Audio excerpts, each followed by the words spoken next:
договор между Украиной и США, Путин отказался от компромисса и следует своему хитрому плану, а Лукашенко запил. В эфире «Нехта» самые важные и интересные новости к этому часу. ВСУ приходится отступать под Курском. В Украине сообщают о продвижении россиян к Судже. При этом украинцы меняют линию фронта под Донецком. Детали. Лавров обвиняет Зеленского в желании ударить ядерным оружием по России. В Москве заявляют, что мирный процесс не запущен. Почему? Максималистские условия Кремля. Чего требует Москва и как Кремль решил подставить украинского президента? Детали скандала. Друзья, доброе утро. Буду рад вашему лайку, подписке и репосту. Вы прекрасно знаете, что для нас это очень важно. Оставляйте также свои комментарии и спасибо вам за обратную связь. Об актуальных и важных событиях прямо сейчас начинаем. Окружение – главная цель. Российские войска за последние 5 дней неоднократно пытались пересечь северно-восточную границу Украины небольшими группами в непрерывной попытке окружить украинские войска, которые воюют на Курском направлении. А действия Трампа по прекращению передачи значительной части разведданных немедленно повлияло на ситуацию на поле боя. Об этом пишет Вашингтон-Пост.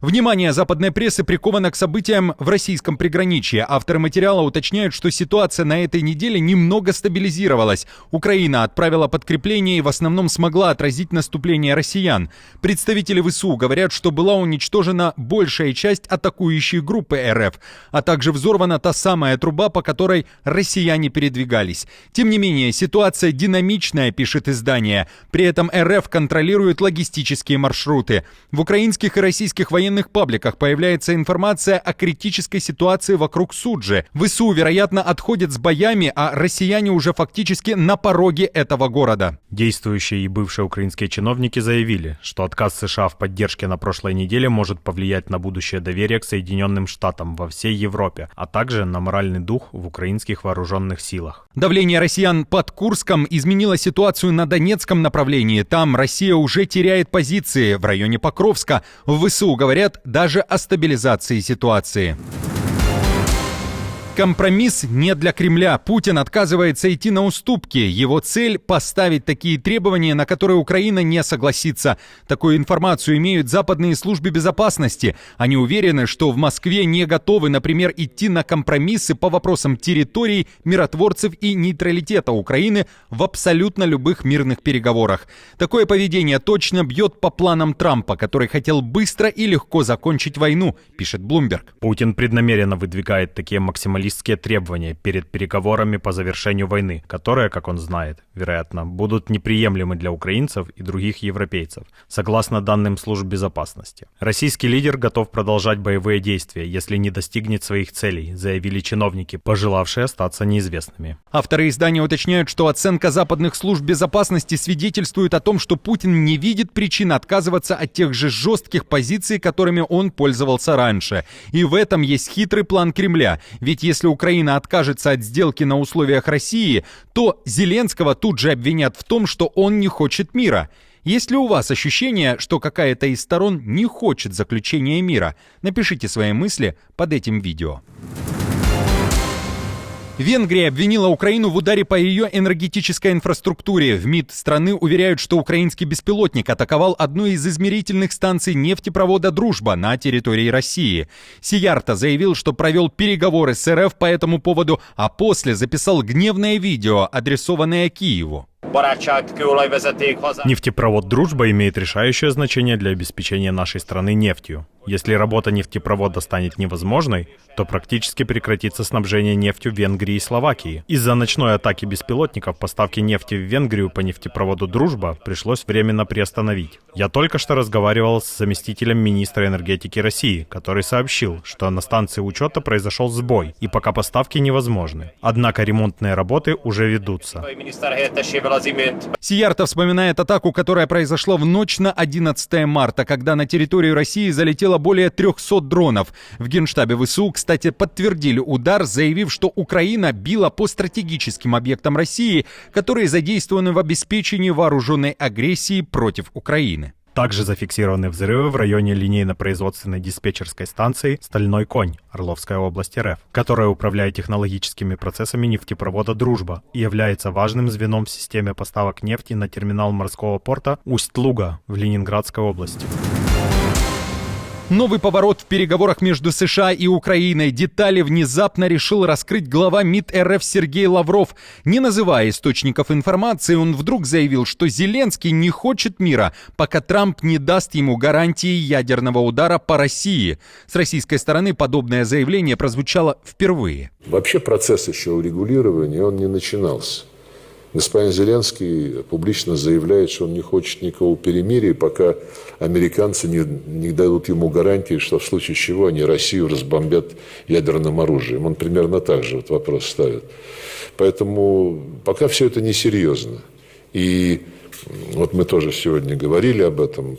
Отмечу, что ранее Зеленский призывал Запад вернуть Украине ядерное оружие, от которого она отказалась в 90-е годы в обмен на гарантии безопасности, в том числе со стороны России и США. В Киеве говорили, что Украина обменяла ядерное оружие на войну, и если вступление Украины в НАТО растянется на годы или десятилетия, то ядерное оружие могло бы стать достаточной гарантией безопасности для страны.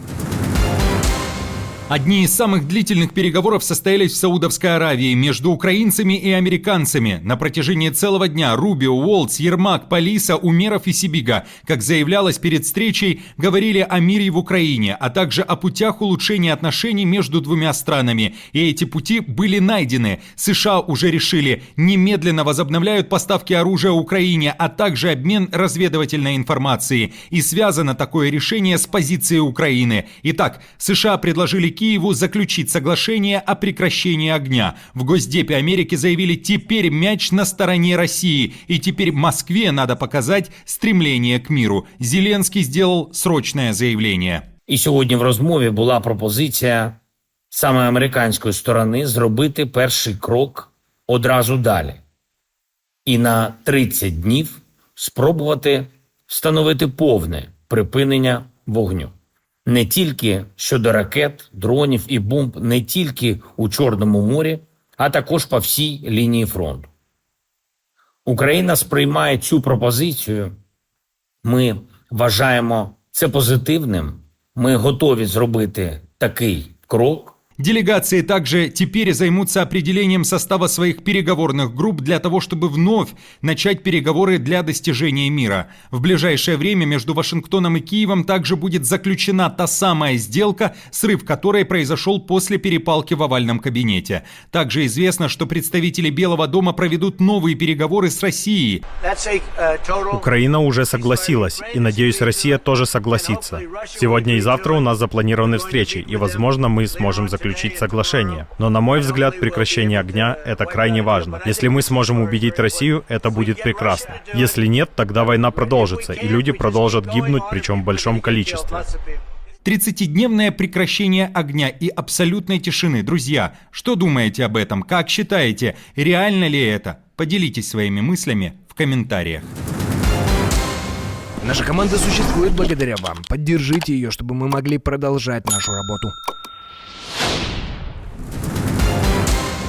Сближение ЕС и Центральной Азии. Президент Узбекистана ступил на французскую землю. Шавкат Мирзиёев отправился в Париж с двудневным визитом. Полетел, кстати, по личному приглашению Макрона. Узбекистан и Франция обсуждают дальнейшее развитие отношений, а также возможные крупные сделки с ведущими французскими компаниями. Будут рассмотрены актуальные вопросы дальнейшего развития и укрепления узбекско-французских многоплановых отношений. По итогам саммита планируется принятие пакета межгосударственных, межправительственных и межведомственных соглашений. Внимание мировых СМИ приковано к такому визиту. ЕС продолжает свое сотрудничество со странами Центральной Азии. Уже в первой половине этого года Узбекистан и ЕС могут подписать новое соглашение о партнерстве и сотрудничестве.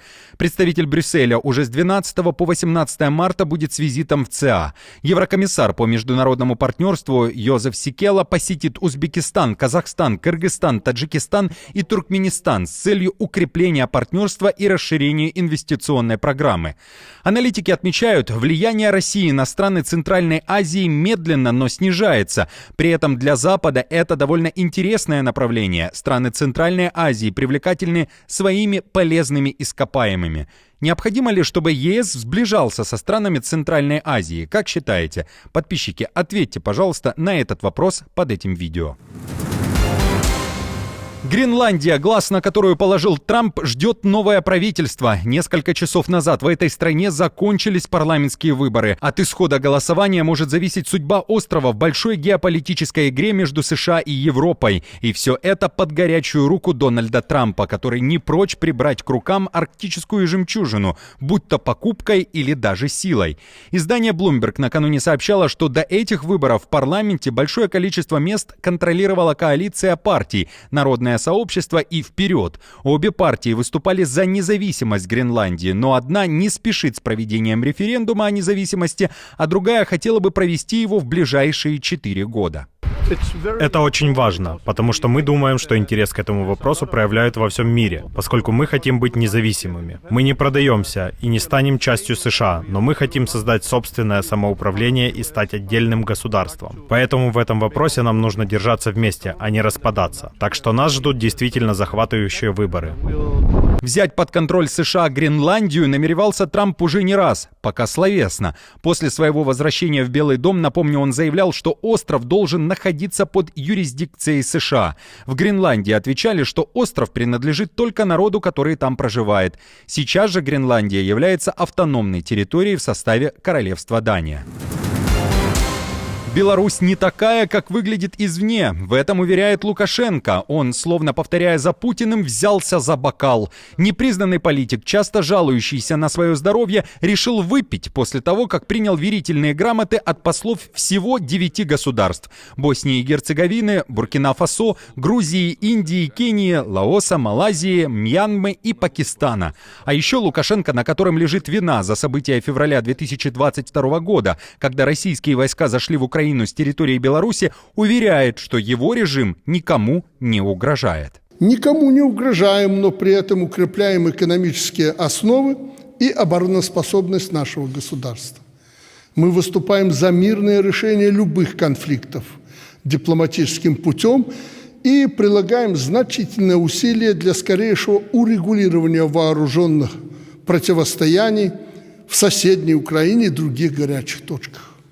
Свидетельством тому являются наши инициативы по построению равной и неделимой архитектуры безопасности, в том числе на евразийском пространстве. Как вам такие заявления? Зайти российским войскам дал, а теперь уверяет, что выступает за мир. Что думаете о лицемерии Лукашенко? Или же наоборот, согласны с ним? Пишите в комментариях.